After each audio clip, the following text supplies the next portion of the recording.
Ignite to impact. What's stopping you from putting yourself first? In today's conversation, we're going to talk about the myths around putting yourself first, how you can, in fact, change that, and some real strategies to make sure that you're at least number one on your to do list. Hi, I'm Dr. Geneva, and welcome to Ignite to Impact. I'm so glad you're here, and I look forward to this conversation. I often get a lot of questions from my clients about, how do I take care of myself? How do I put myself first? So I thought it would be a great conversation to have. I remember many times, often in my life, I found myself taking care of everything and everyone. I would be the person that people would come to for advice. I'm the one who's raising the kids and being mom. I'm the one who's the fabulous wife, spouse, best friend.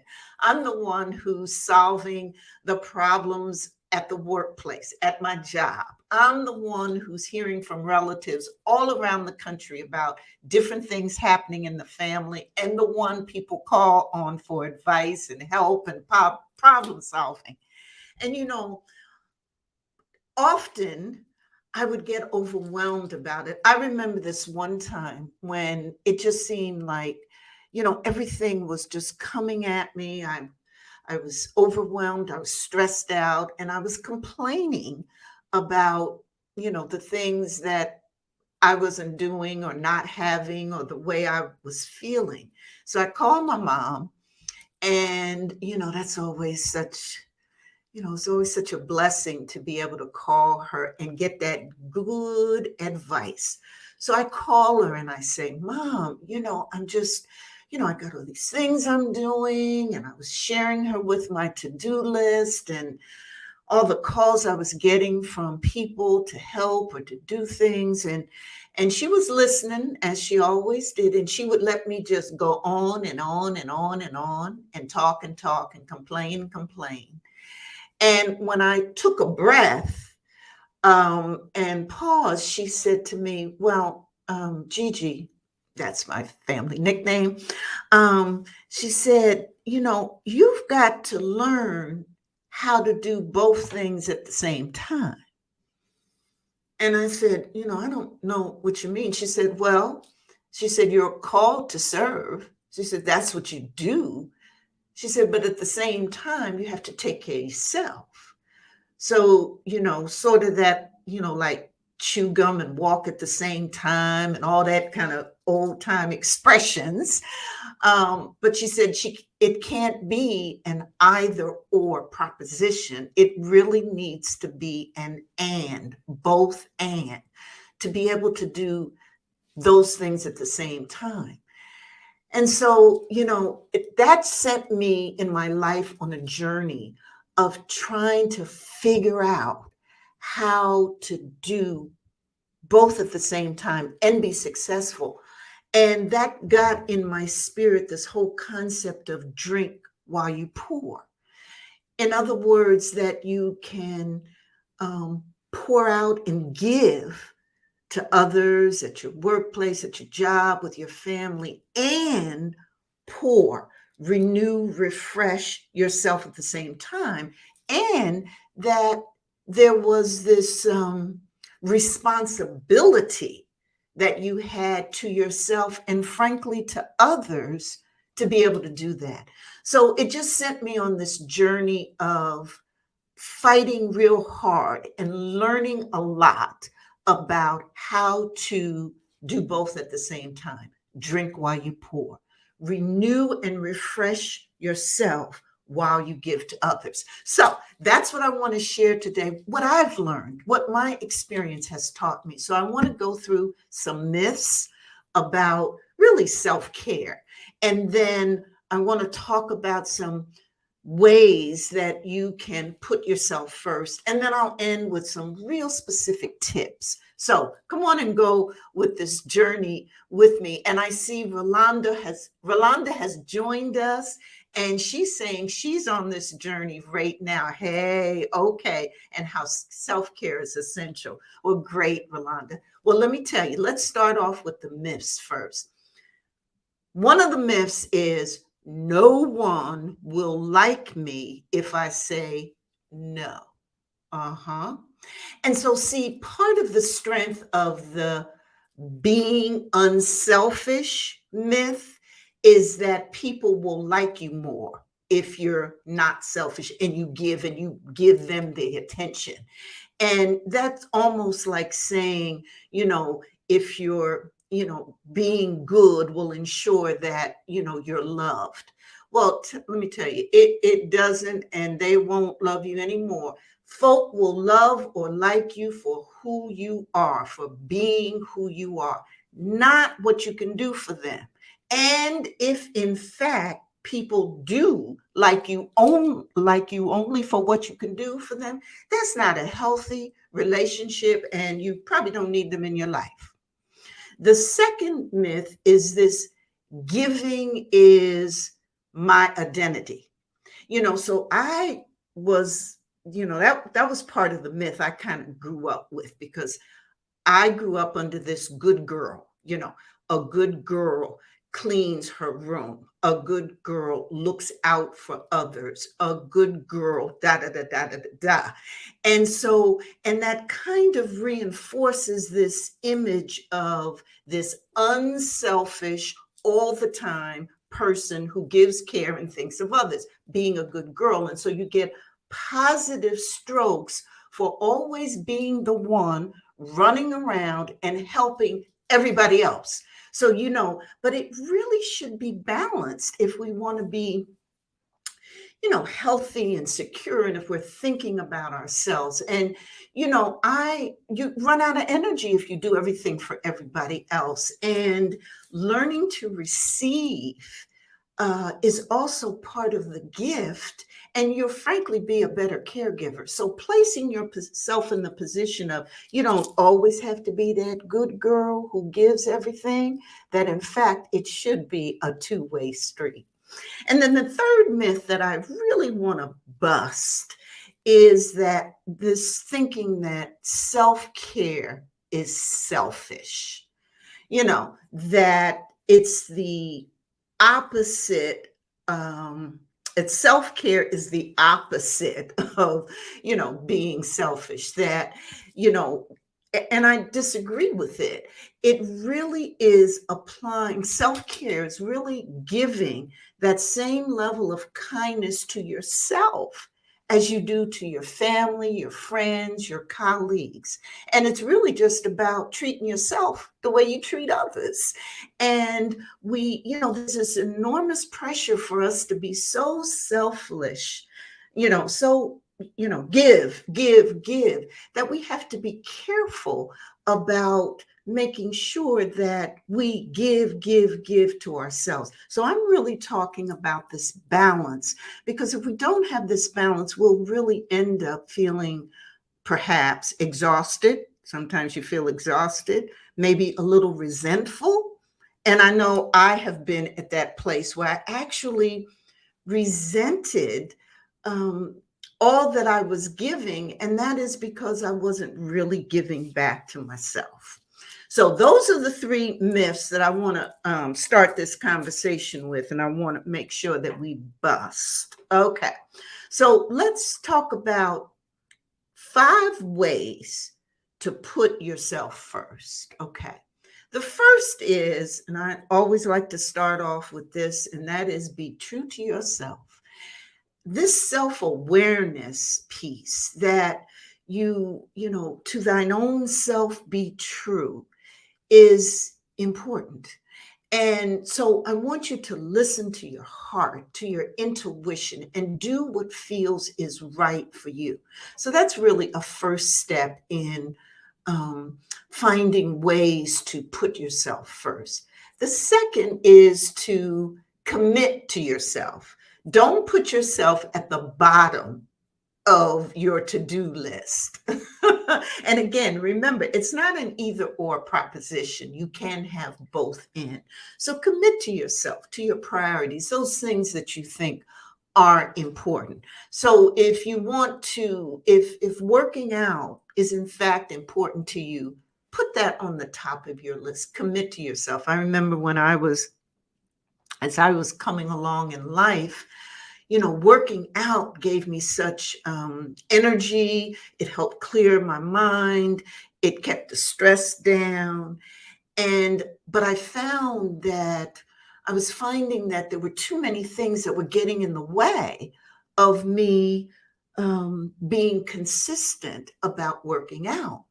And so I had to commit to myself that, listen, I'm going to do this no matter what. So I figured out all these strategies and tips, and I joined all these different clubs, and I would put my workout clothes right on the floor next to me in a basket next to my bed so that as soon as my feet hit the ground, I could put on my things. I tried all these tips and strategies until it became a habit, because I committed to myself. So again, don't put yourself at the bottom of your priority list. A third way that we can put ourselves is become a master at saying no. N-O. Learn to say no to things that aren't important to you, aren't, where they're really not in your best interest, or you really don't have the energy. I remember when a friend of mine, a pretty good friend of mine, was having, this fabulous birthday party celebrating her milestone birthday. And she invited me to come, and it was a plane trip, but I had a ton of things, not only to do, but a couple other commitments, back home. But I just couldn't say no to her. I was, frankly, I was concerned about what she'd think about me, back to that myth of, I ain't going to be liked if I say no.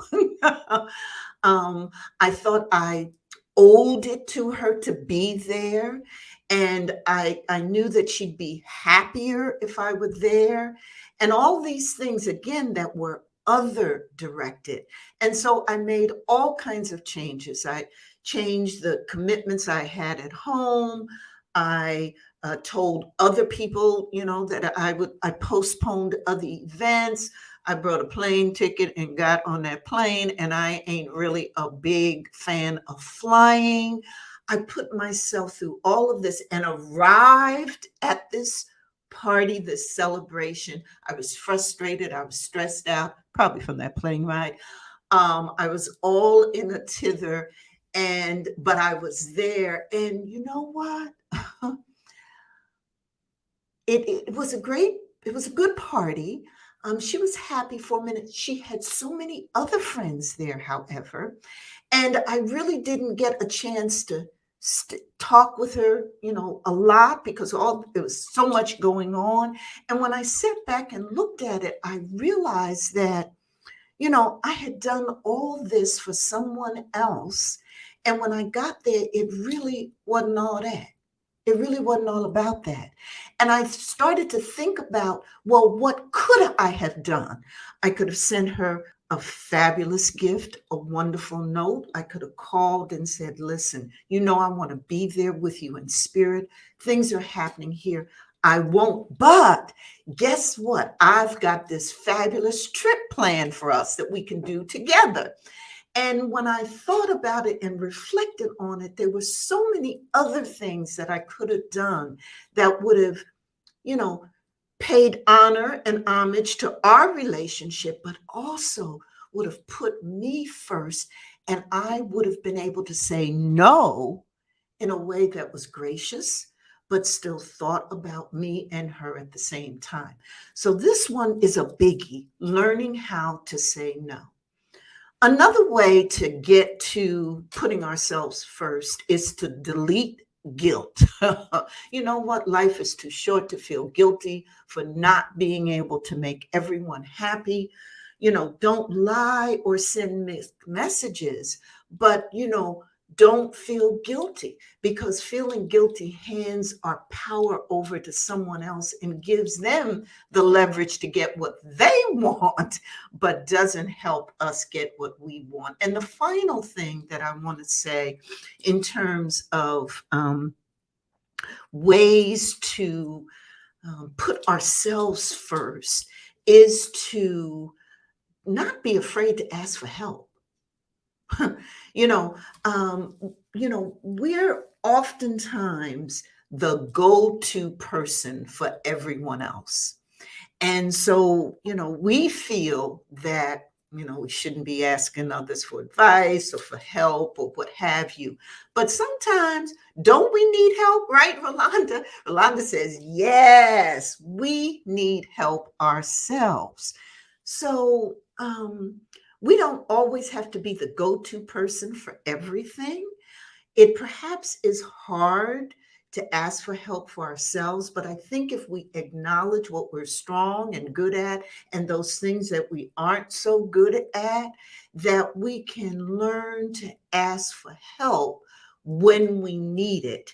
And then also, when you do ask for help, it gets you in the practice of receiving with gratitude, which is another bonus for asking for help. So, those are 5 ways that, we can use to step into putting ourselves first. And so, then finally, I'd like to share some tips with you, some things that perhaps you can leave this conversation and go right to, doing. And again, if you want more tips like this, I'd love to, have you get more inspiration and support as you're on your journey to putting yourself first. Join our Extraordinary Women Influencers Facebook group. And that's a place where, inspiration is there for you as you, try to figure out how to put yourself first, how to, be the best that you can be, how you, as you're on this journey of being an extraordinary woman influencer, because in our group, we realize that, drink while you pour is part of our mantra, and that we're always looking for ways to serve others better and at the same time renewing and replenishing ourselves. So in that group, Extraordinary Women Influencers, you can find the inspiration and support to learn how to put yourself first. So here's some tips.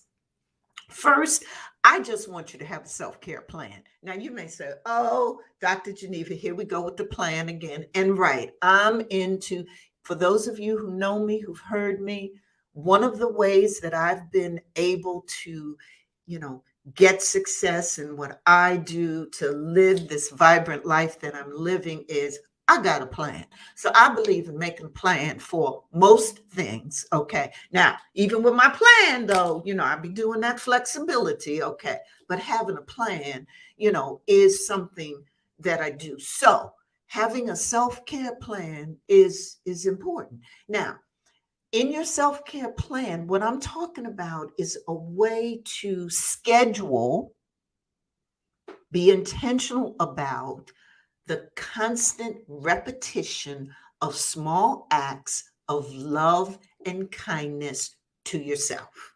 That's all I'm talking about. Little bitty things that you can do every day to be kind to you, to be your best friend to you, to show your love for yourself. And that's what we're talking about in this February, which is Valentine's Day and Black History Month. What a perfect time to show love for yourself. Secondly, as a tip, get a great morning routine.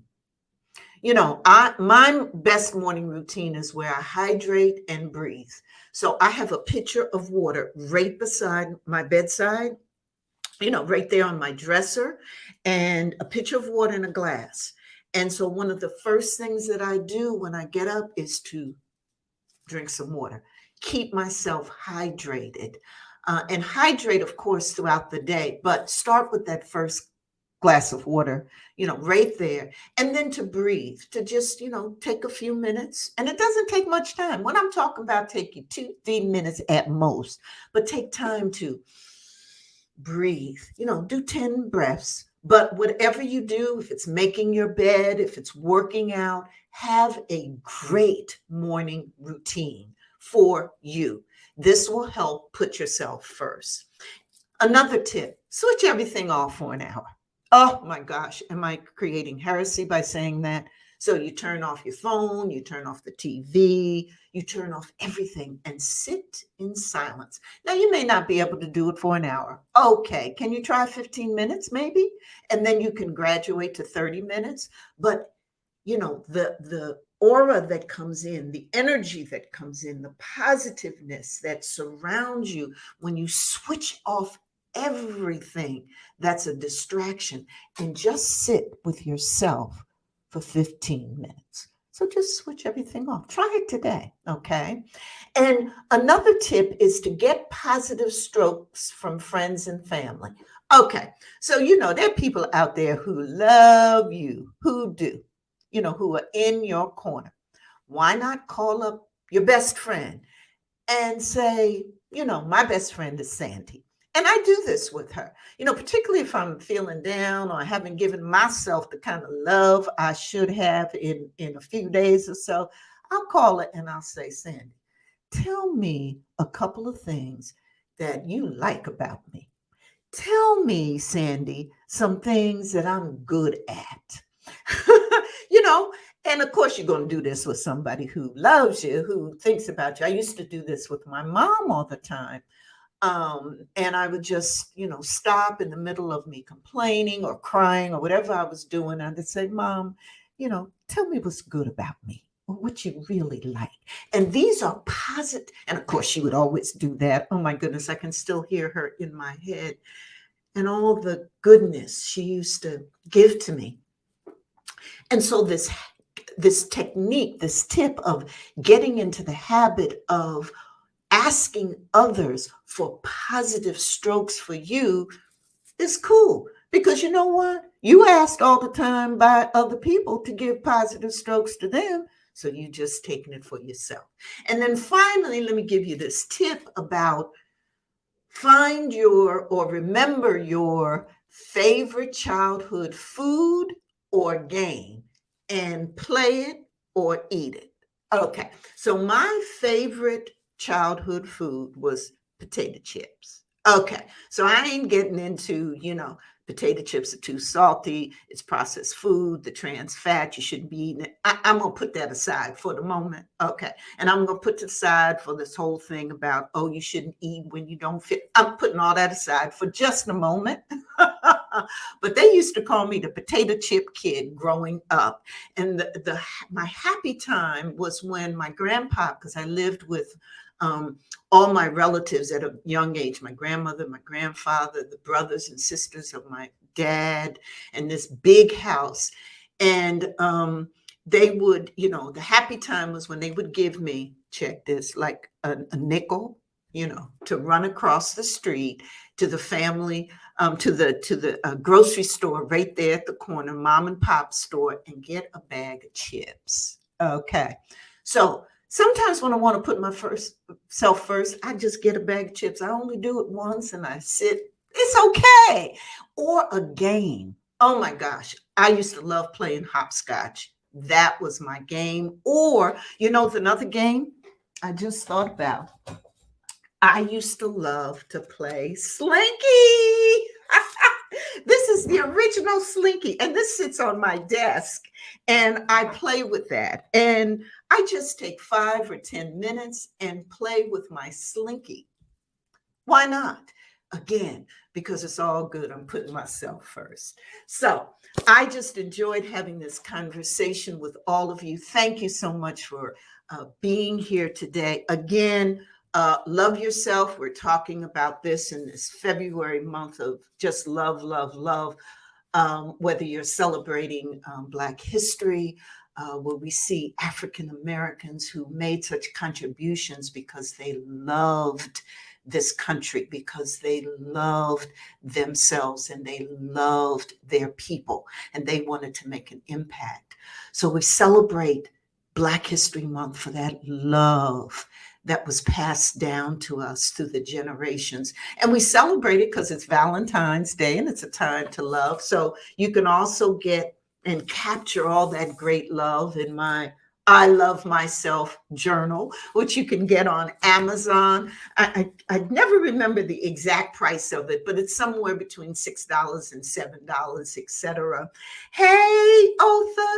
Oh, Otha says there's no magic pill. Find your happy place and forget all the negativity. Absolutely. I believe that find it. You can find it in here. You find it for yourself. That's right. Let's forget that negativity. And Rolanda, oh, talking to you direct. Rolanda says she felt like I was talking to her directly. Well, I am. I am. And that's why I'm so glad you've joined me and want to continue to support and inspire and teach what I've learned. Because for me, that's what it's all about. That's what I do, to share what I've learned, and so many lessons, so many mistakes. But in those mistakes are lessons. And one of the things, again, that I thought would be so good to talk about is how you can drink while you pour. That in fact you can continue to serve and contribute and be the best that you can and replenish yourself. It's not an either or proposition. You owe it to yourself to be the best that you can be by replenishing and renewing yourself while giving and contributing to others. Love you. I'm going to say goodbye. Thank you so much for joining, and everyone who's joined.